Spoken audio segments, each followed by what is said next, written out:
Hello friends, my name is Mohit Gupta. In this video we will discuss about New Income Tax Act 2025. As we all know that now this New Income Tax Act 25 is a reality. Government has given the signals that this will be implemented from April 1st 2026, that is from the tax year 2026-27.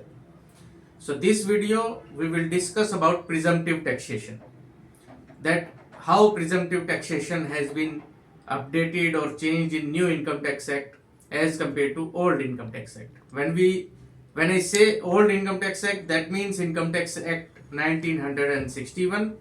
When I say new income tax act, that means income tax act 2025. In the old income tax act, presumptive taxation was covered by section 44 AD, 44 ADA and 44 AE. In this video, we will discuss about section 44 AD, that is for the business, and 44 ADA, that is for the profession.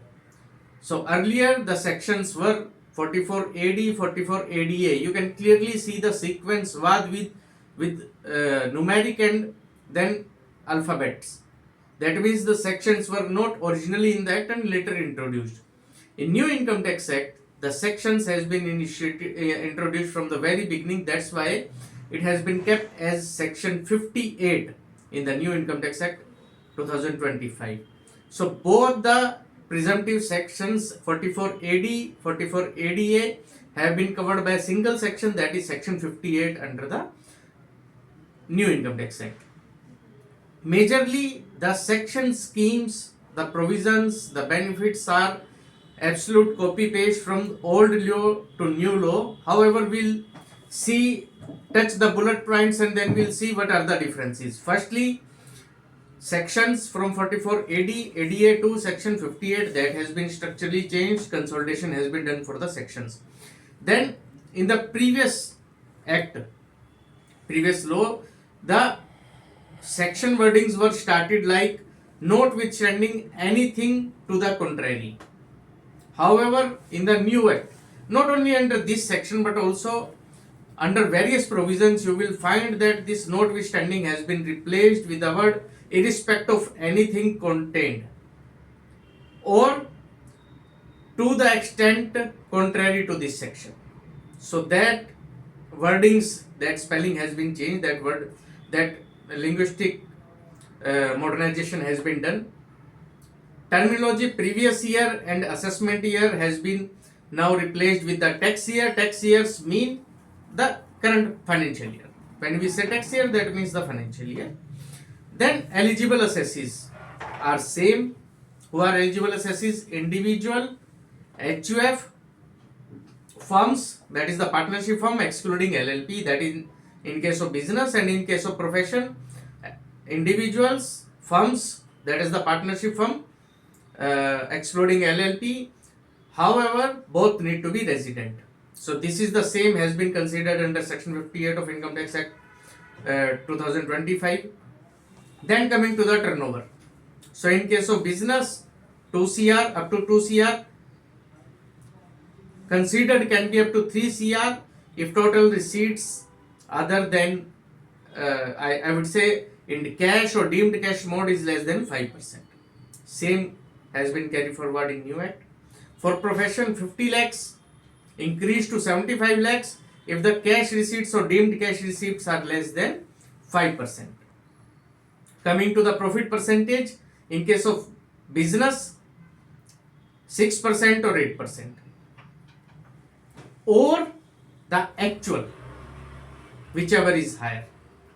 So this word or the actual whichever is higher was missing in the old act, and sometimes there was a contradiction among the professionals that if I am declaring 6% or 8%, then it is presumptive and government cannot send me notices despite the fact actual is higher than that. However, that was not the position earlier also, and now in the new act that has been dealt with and absolutely clarified. If your turnover is rupees 100 and in case of business your actual profit is 25 rupees, however in presumptive it is through banking channel you want to show it 6, then you cannot show it 6. it will be considered as 25. However, if your actual profit is rupees 3, then minimum, if it is through banking channel, you have to show it 6. If it is through not a banking channel, it's in the form of cash or deemed cash, then minimum you have to show it as 8. So deemed or actual, whichever is higher, that is the profit. Now in case of profession also, 50% or the actual, whichever is higher, that shall be your income. Now mode of payments, or I would say mode of receipts, banking channel, not banking channel. Now no account pay check and DDs has been considered as deemed cash payments. They are not considered as banking channel receipts. So that's why I was calling cash along with deemed cash, because these are considered as equivalent to cash receipts. Now deductions are not allowed, neither allowed under the Income Tax Act 1961 nor allowed under the Income Tax Act 2025.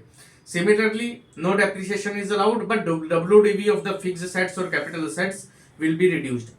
Partner remuneration will be allowed in case of a firm, that was allowed earlier also, and that will be allowed in this case also. Now coming to the audit. If you are not showing under presumptive scheme in case of a business, then in that case you need to get your accounts audited, you need to maintain your accounts. And if you get your accounts audited in any particular year, then you cannot opt for presumptive for at least 5 years. That was the law earlier, that is the law currently also. However, for profession, every year you have the option either to show 50% or actual, whichever is higher, or you get your accounts audited. There is no lock-in period in case of profession. However, in the previous act, if you are a new SSC and you have never opted for section 44 AD, what was the option available with you? That you maintain your books of accounts and file ITR 3 or ITR 5, whichever is applicable, and you are not supposed to get your accounts audited even if your profit is less than 6% or 8%, if you have never opted for 44 AD. However, in this new law, it has been clearly mentioned that this situation has been done away. If you are specified SSC, means you are individual, HUF, partnership firm excluding LLP, and if you are incurring actual losses or your profit is less than 6% or 8%, and you are new SSC, you had never opted for 44 AD in the previous act also, and you have never opted for section 58 in this act also, despite the fact, if you want to go below 6% or 8%, you are supposed to get your accounts audited, even in case of first time SSC where you are having losses. So that situation has now been in new act, that option of new SSC never opted for 44 AD or presumptive without audit with actual books has been done away. So if you want to show below 6 or 8, even if you are new SSC, or you are supposed to get your accounts audited. No deduction, no exemption, no expense, that we have discussed. So all the situations we have covered. What are the new things which we have discussed? That firstly, it is a tax year. Secondly, actual or presumptive, whichever is higher, will be your income. Thirdly, never opted for 44 AD earlier, never opted for section 58 in the new act. Even in that situation, if you want to show below presumptive percentage, then you are supposed to maintain books of accounts and you are supposed to get accounts audited. 5-year lock-in, once you have opted for audit, you have shown profit less than the percentage, that is 6% or 8% in case of business, then you are minimum required to get your accounts audited for 5 years. You cannot opt for 44 AD at least for 5 years. However, in case of profession, every year you have the flexibility, either so presumptive 50% or actual, whichever is higher, or you get your accounts audited. So that is the situation. So if you have any query or clarification, please write to us. Please subscribe our channel. Thank you.